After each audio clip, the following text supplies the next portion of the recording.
حضرت عمر بن عبدالعزیز جو اموی خاندان کے چشم و چراغ تھے، لیکن ان کا مزاج سب سے ہٹ کے تھا، انوکھا اور نرالا تھا۔ سلیمان نے ساری زندگی تخت و تاج کی بسر کرنے کے بعد سوچا کہ میں ان کو اپنا نائب بناؤں۔ تو خیر، جب ان کا انتقال ہوا تو لوگ دمشق کی جامع مسجد میں جمع ہوئے اور وصیت نامہ پڑھا گیا۔ تو حضرت عمر بن عبدالعزیز کھڑے ہوئے، فرمایا لوگوں، نہ تو میری منشا تھی کہ مجھے خلیفہ بنایا جائے اور نہ مجھے اس بات کا علم تھا، یہ میری منشا اور آپ لوگوں کی مشاورت کے بغیر کیا گیا ہے، میں اس سے دستبردار ہوتا ہوں، آپ جس کو چاہیں اپنا خلیفہ مقرر کر لیں۔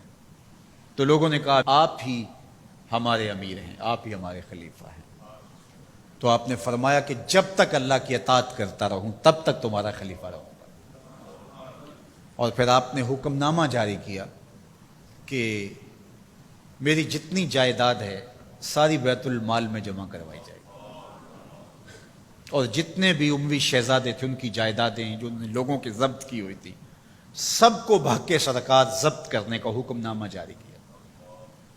مسجد سے باہر نکلے تو آپ کے لیے شاہی سواری لائے گی، فرمایا میرا خچر کافی ہے میرے لیے۔ گھر پہنچے تو اپنی بیوی فاطمہ بنت عبد الملک سے کہا، جو بادشاہ کی بیٹی ہے، بادشاہ کی پوتی ہے اور 4 بادشاہوں کی بہن ہے، ناز و نعم میں پلی ہوئی ہے، کہا اگر میرے ساتھ تم رہنا چاہو تو تمہیں اپنے سارے زیورات، زر و جواہر، سارا مال بیت المال میں جمع کروانا ہوگا اور فقیرانہ زندگی بسر کرنا ہوگی۔ اب اس پاک باز خاتون نے کہا کہ میں اس کے لیے تیار ہوں، میں فقیری کی زندگی کو ترجیح دیتی ہوں۔ اب حضرت عمر رضی اللہ تعالیٰ عنہ نے صرف 2 سال 5 ماہ اور کچھ دن حکومت کی، اور 3 بر اعظموں پر سلطنت اسلامیہ پھیلی ہوئی تھی، اور آپ روتے تھے کہ ان لوگوں کا حق بھی میرے اوپر بلا مطالبہ ہے جو دنیا کے کسی بھی خطے کے اوپر اس سلطنت کی حدود میں بستے ہیں۔ عید کا موقع آیا، عیدگاہ میں جب لوگ ایک دوسرے کو مل رہے تھے تو امیر المومنین کے بیٹوں کے کپڑے خستہ تھے، پرانے تھے، پیوند لگے ہوئے تھے۔ تو آپ نے اپنے بیٹوں سے کہا کہ تمہیں شرم تو آ رہی ہوگی کہ امیر المومنین کے بیٹے ہو کے تمہیں ڈھنگ کا لباس بھی دستیاب نہیں ہے۔ تو آپ کا ایک بیٹا عبد الملک بن عمر بن عبدالعزیز جو آپ کی زندگی میں انتقال کر گیا تھا، اس نے کہا ہمیں اس بات پہ فخر ہے کہ ہمارے باپ نے خیانت نہیں کی ہے، ہمارا باپ دیانتدار ہے۔ جب گھر آتے ہیں تو آپ کی بیٹیاں آپ کو عید مبارک کہتی ہیں، آپ سے ملتی ہیں، لیکن منہ پہ کپڑا دھرا ہوا ہے۔ تو حضرت عمر رضی اللہ تعالیٰ عنہ عمر بن عبدالعزیز بولتے ہیں کہ بیٹی آپ نے چہرے کے اوپر کپڑا کیوں رکھا ہوا ہے؟ تو وہ کہتی ہم نے کچے پیاز سے آج کھانا کھایا ہے تو اس لیے ہم نے کپڑا رکھا ہے کہ آپ اس کی سمیل محسوس نہ کریں۔ تو حضرت عمر بن عبدالعزیز رو پڑتے ہیں اور فرماتے ہیں کہ کس باپ کا جی نہیں چاہتا کہ میری اولاد آسودہ ہو، لیکن میں آخرت سے ڈرتا۔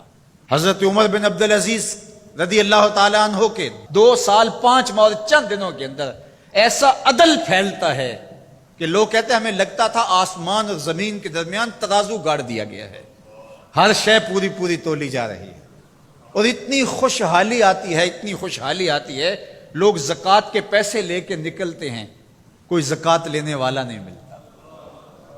ایک علاقے کے لوگ حضرت عمر بن عبدالعزیز کو خط لکھتے ہیں کہ حضرت زکوٰۃ کا کیا کریں؟ فرمایا غریبوں کو دے۔ کہا کوئی غریب رہا ہی نہیں۔ تو کہا کہ اچھا آپ اس طرح کریں کہ جن کی شادیاں نہیں ہوئی ان کا مہر ادا کر کے شادیاں کروا دیں۔ تو وہ جواب میں لکھتا ہے یہ بھی ہو چکا۔ تو کہا لوگوں کو قرضہ دے دیں۔ کہا کسی کو قرضے کی ضرورت ہی نہیں ہے۔ تو پھر فرماتے ہیں اچھا غیر مسلموں کو قرضہ دیں تاکہ وہ کھیتی باڑی کر کے زراعت کے کام کو بڑھائیں۔ یہ عمر بن عبدالعزیز کا دور ہے۔ عدل پھیلا، نور پھیلا، روشنی پھیلی۔ شہزادگی کی زندگی سے ایک دم اپنے آپ کو ایک چھوٹے سے کٹیا کے اندر محدود کر لیا۔ اللہ اکبر۔ حضرت عمر بن عبدالعزیز رضی اللہ تعالی عنہ مسلمانوں کے نامور خلیفہ ہے، اور ان کو ان کے عدل، ان کے انصاف، ان کی سادگی اور ان کی زندگی کے اس خوبصورت طرز کی وجہ سے عمر ثانی کہا جاتا ہے۔